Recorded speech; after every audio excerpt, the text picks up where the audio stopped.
Ողջույն Կարինե, բարի գալուստ Հայաստան եւ արդյոք առաջին անգամ եք Հայաստանում։ Առաջին անգամ չի, ես Հայաստանում եմ ծնվել, մեծացել մինչև 12 տարեկան եւ հետո տեղափոխվել ենք Բելգիա եւ 10 տարի անց վերադարձել եմ Հայաստան։ Ես միշտ գալիս եմ լավ առիթների համար, վերջին անգամ այստեղ է 3 տարի առաջ իմ հորքուրիս տղայի հարսանիքին եւ այս տարի այցելում եմ ընդամենը 5 օրով One Radio Music Award մրցանակաբաշխության։ Եվ ինչ զգացողություններ ունեք, 3 տարի առաջ եկել եք եւ այսօր կարող եք խոսել մի քիչ ձեր զգացողությունների, ապրումների մասին։ Ճիշտ ասած առաջի օրն է, տանից դեռ դուրս չեմ եկել, բայց շատ ուրախ եի, երևի հատուկ զգացմունք է, որ քո հայրենիքն ես գնում, ես ինքնաթիռը բարձրանալուց հենց ժպիտ եկավ դեմքիս, ես շատ լավ բաներ եմ սպասում, Հայաստանում միշտ լավ անցնում ժամանակը։ Որն է ձեր ամենալուսավոր հիշողությունը կապված Հայաստանի հետ։ Ես ընդհանրապես վատ հիշողություն չունեմ Հայաստանի հետ կապված, մենակ որ 95-6 թվին վատ տարիներ էին, ոչ չկար, գազ չկար, բայց մեկը էլի լավ էր անցնում, ամեն ինչ համով հոտով, ճիշտ է փեջ էինք վառում, ակումուլյատորով էր լույսերը միանում, բայց երևի ավելի դժվար էր իմ ծնողների համար, ես դեռ երեխա էի, ամեն ինչ իմ համար խաղուպար էր, մոմը վառում ենք, մոմի հետ էի խաղում։ Ինձ թվում է, որ ես շատ երջանիկ մանկություն եմ ունեցել, որովհետև հնարավորություն եմ ունեցել բակում խաղալ, կլաս, պարան, գնդակով, որ հնարավորությունը որ չկա Բելգիայում, շատ ոչ սոցիալ են երեխաները, դպրոց, PlayStation, կոմպյուտեր, նույնը չի, ես միշտ շատ ուրախ եմ, որ իմ մանկությունը Հայաստանում է անցել։ Ասացիք, որ 12 տարեկանում տեղափոխվել եք Բելգիա, մինչ այդ ինչով էիք այստեղ Հայաստանում զբաղված եւ ինչու որոշեցիք ընտրել երգարվեստը։ Ես դպրոց էի գնում իհարկե, անգլիական թեկումով եւ այցելում էի դաշնամուրի եւ կոր, միաժամանակ գնում էի ice skating, չմուշկասարքի, պարով էի զբաղվում, միշտ սիրել եմ բեմ, երգել, պարել, բայց երբ որ տեղափոխվեցինք Բելգիա, արդեն պետքա լեզուն սովորեի, նիդերլանդերեն, ֆրանսերեն, անգլերեն, դժվար էր այդ ժամանակ, չէի կարողանում շարունակել իմ մյուզիկալ կարիերան կամ պարը, բայց երբ որ 16 տարեկան դարձա, արդեն լեզուն դե իհարկե խոսում էի ու ընտրեցի, որ շարունակեի, ինչի համար, որ ավելի շատ ոգևորված էի ու սերն էր առաջացել իմ մեջ փոքր ժամանակվանից։ Եվ որը եղավ ձեր առաջին քայլը երգարվեստում։ Երգարվեստում Բելգիայում շատ դժվար է, չեմ կարող ասեմ իրանք ռասիստ են, բայց իհարկե տարբերություն դնում են։ Ես փորձեցի իհարկե այցելեցի երգի դասերին, բայց դժվար է շոու բիզնես մուտք գործել եւ որոշեցի, որ մասնակցեմ beauty pageant մրցույթի, գեղեցկության մրցույթի, որտեղ որ իրանք հնարավորություն են տալիս, որ դու ինչ որ մի act անեիր, քո շնորհքը ցույց տալ եւ ես իհարկե ընտրեցի երգելը, երբ պոդիումի վրա էի, ինձ մի քանի մենեջերներ նկատեցին եւ հենց այդտեղից էլ ես ոնց հասկացա, իմ զգացմունքը ճիշտ էր, որ պետք է ինչ որ մի այդպիսի մի բան արվեր, որ կարողանայի շարունակեի։ Եվ միաժամանակ շատ մոդելային գործեր արեցի, առաջարկներ ստացա եւ շարունակեցի շոու բիզնես։ Ձեր հանդիսատեսը ավելի շատ բելգիացիներ են, թե այնտեղի հայեր, ովքեր իմանալով ձեր հայկական արմատների մասին ավելի շատ են լսում, ճիշտն ասած, երկուսն էլ են, բայց իհարկե շատ գոհ ու շնորհակալ եմ, որ մեր հայ համայնքը Բելգիայում ինչ շատ է օգնում, շատ են աջակցում, հա, իհարկե մեր հայերը միշտ իմ կողքին են։ Կարող ենք ասել այս առումով, որ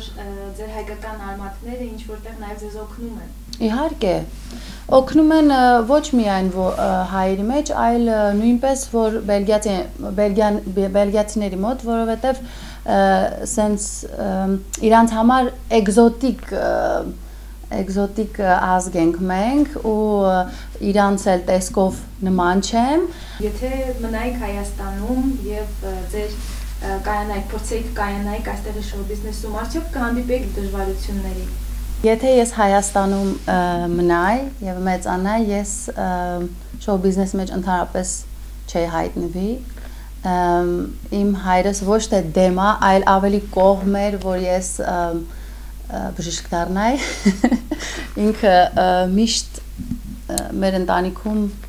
շատ բժիշկներ կան ու ես փոքր ժամանակ միշտ ասել եմ, ես ուզում եմ բժիշկ դառնամ, բայց ինձ թվում է սերը շոու բիզնեսի հանդեպ ավելի մեծ էր։ Եվրատեսիլ մրցույթի հետ կապված ինչ կարող եք ասել այս տարի Հայաստանի մասնակցության մասին, արդյոք ցանկություն ունեք Բելգիայից հայտ ներկայացնել։ Եթե այդպիսի առաջարկ լինի, ես իհարկե չեմ մերժի, բայց Բելգիայի համակարգը այնպես է, որ իրանք ամեն տարի ընտրում են ում են ուղարկելու ու այդպիսի առաջարկություն խոսակցություն եղել է 2 տարի առաջ, բայց չի հարմարվել դեռ, իսկ Հայաստանի Եվրատեսիլի ես հետևում եմ, անհամբեր սպասում ենք ամեն ժամանակ, որ դնում են, թե որ երկրից ով է գնալու, շատ հետաքրքիր կազմակերպել են, բրավո Գոհար Գասպարյանին, շատ լավ է։ Ասացիք, որ Եվրատեսիլին հետևում եք, հետաքրքիր է իմանալ նաև, այնտեղ Բելգիայից հետևում եք հայկական շոու բիզնեսի, հա, բացի Եվրատեսիլից, մեր երգարվեստի ներկայացուցիչների եւ ինչ կարծիք ունեք այստեղի երգիչների, նրանց կատարած երգերի մասին։ Ես վերջին 2-3 տարին եմ հետևում, երբ որ վերջի անգամ ես 3 տարի առաջ Հայաստան եկա, ինձ ավելի շատ հետաքրքրեց, որ ամեն ինչ տեսնում ես իրականում, ամեն ինչ շատ որակով է, երգիչներին մեր երգիչներին շատ եմ սիրում, ովքեր որ գնացել են մինչև հիմա Եվրոտեսիլ, ես իրանց արժանի եմ համարում, իրոք, շատ լավ ընտրություն է միշտ լինում։ Շոու բիզնեսը հետևում եմ, բայց ոչ շատ ինտենսիվ, ինչքան որ կարողանում եմ, ում որ սիրում եմ իհարկե։ Եք սիրում ու կառանձնացնեք։ Առանձնապես շատ եմ սիրում Անդրեին, որպես արտիստ, ինքը մի աղջկա հետ երգեց լայվ ու ես ուղղակի ցնցվել էի, որ ինքը այդպես լայվ լավ արտիստ է ու որպես մարդ էլ ինձ թվում է իրան տեսնելով իհարկե հեռուստացույցով իմ դուրս շատ է գալիս ինքը։ Սիրուշոն,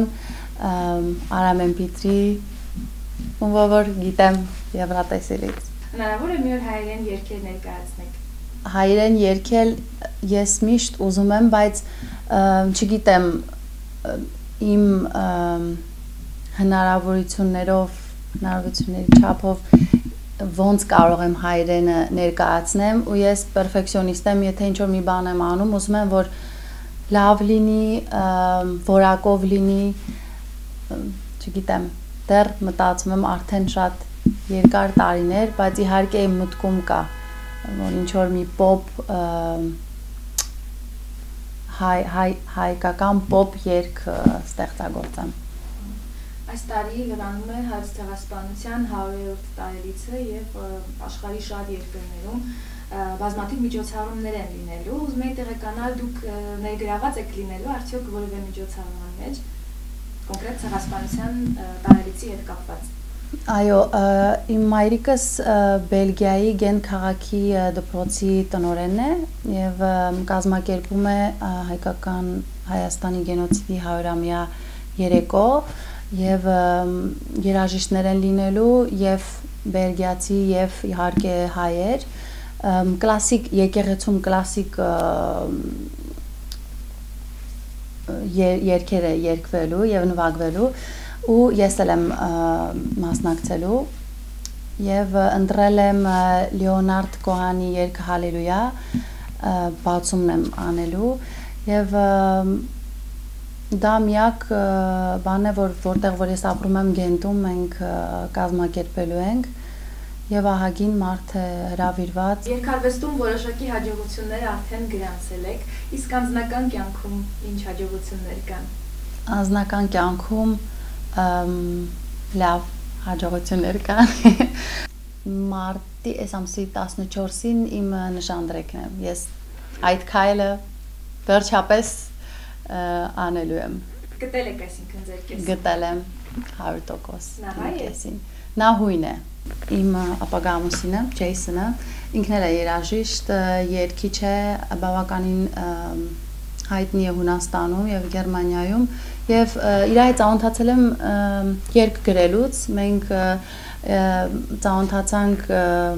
մեր պրոդյուսերի միջոցով, ասաց որ շատ լավ հույն արտիստ կա, ուզում եք միասին դուետ անեք։ Ես էլ իհարկե առիթը չէի ուզում կորցնեի, որպես հայ Հունաստանում էլ ինչ որ լավ առաջադիմություններ ձեռք բերել, ասացի օքեյ, եւ այդպես գնացինք որ միասին դուետ գրենք, շատ լավ երգ է, ծանոթացանք, սիրարվեցինք եւ այնպես որ ինձ թվում է նույն ասպարեզում ենք իրար կզիջենք, կհասկանանք։ Ծնողները դեմ չգնացին։ Չէ, իմ ծնողները ինձ միշտ ասել են, որ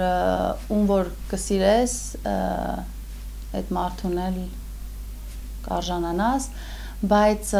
իհարկե there are rules, ես ինձ երբեք թույլ չեմ տվել, որ սիրահարվեմ, ասենք մուսուլմանին կամ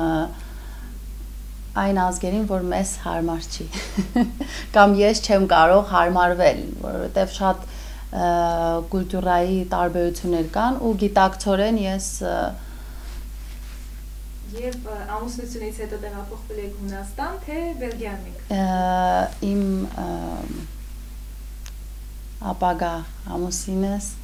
ապրում է Գերմանիայում, Նյուրնբերգ, այնպես որ ես տեղափոխվելու եմ Գերմանիա, բայց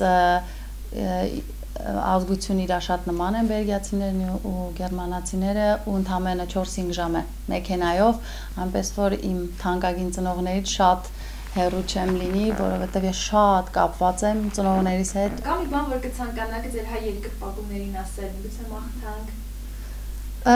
Այո, ես շատ կուզենամ ասեմ, որ անչափ շնորհակալ եմ, որ